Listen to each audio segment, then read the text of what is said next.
June 23, 1944, mid-Atlantic Ocean, 870 nautical miles west of the Cape Verde Islands.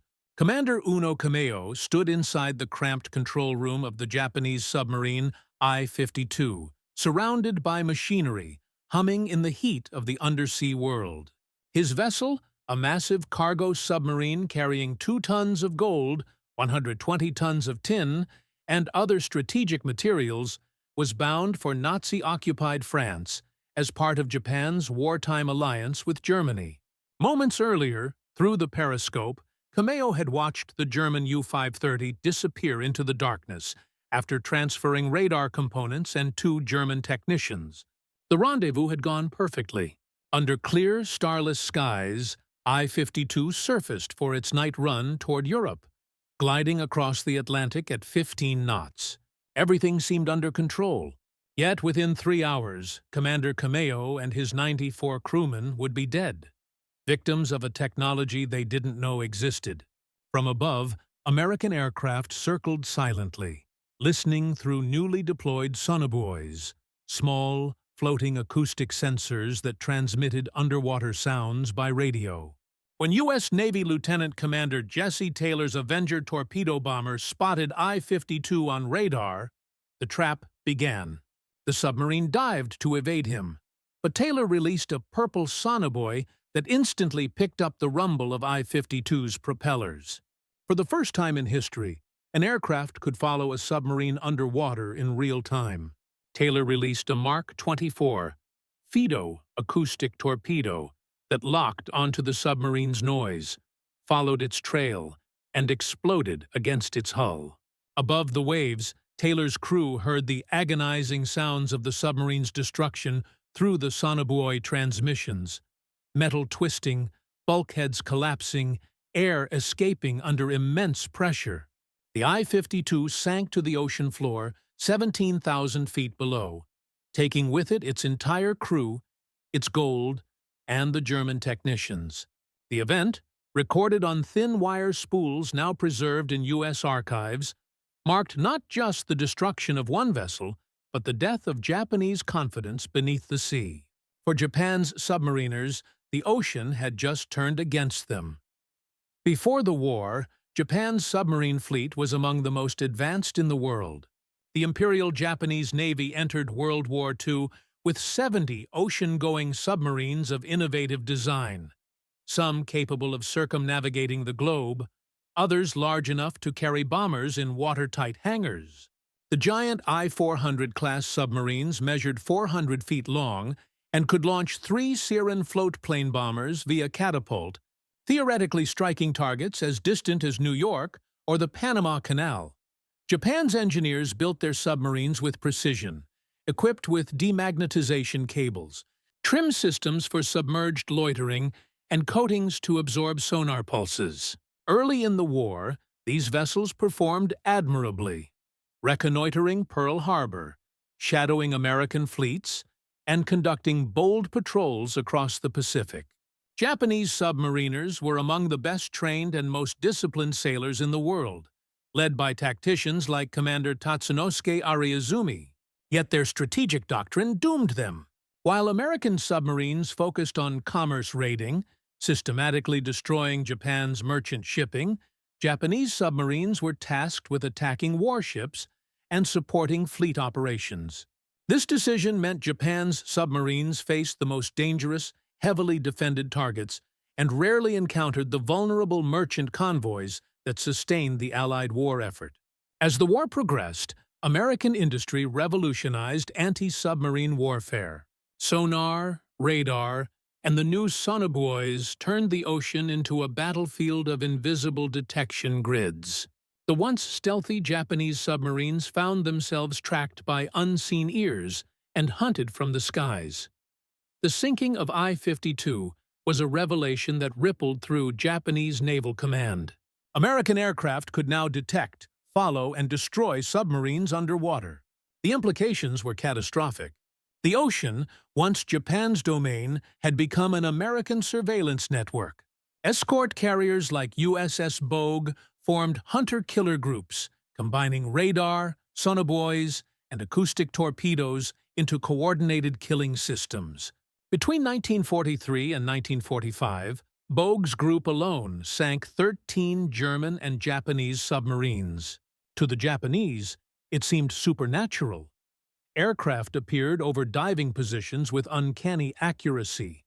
Depth charges rained down in perfect patterns, and torpedoes homed in as if guided by invisible hands. The psychological effect was devastating. Submariners began to realize they were being hunted by forces they couldn't see and by technologies they didn't understand.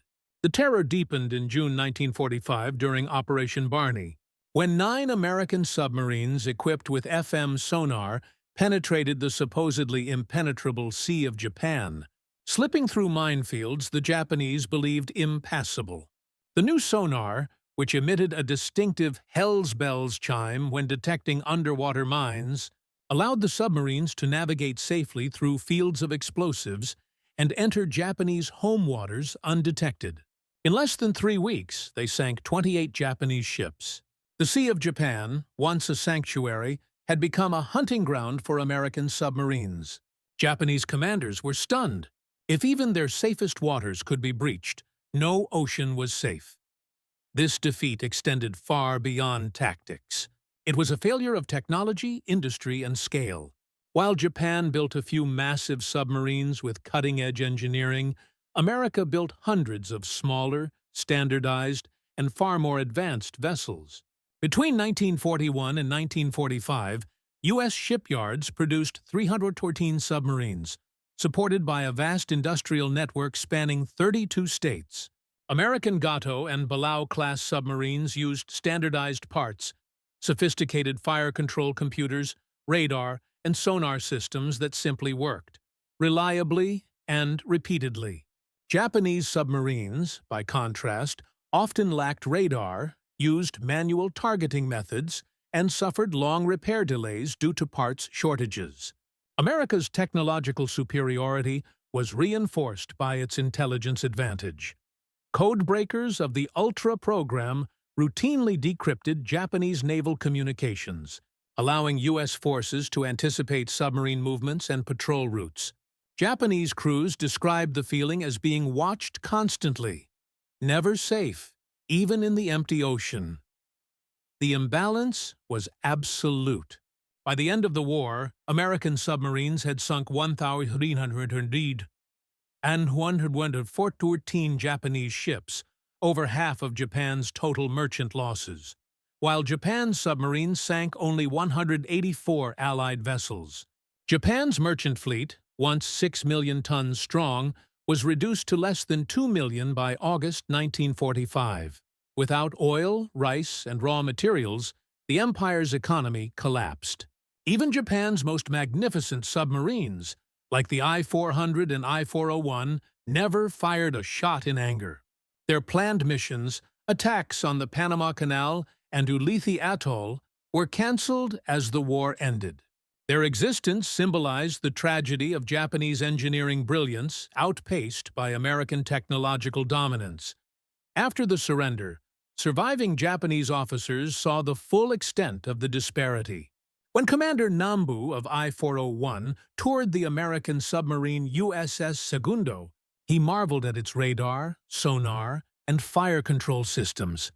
Every one more advanced, more reliable, more efficient than anything Japan possessed.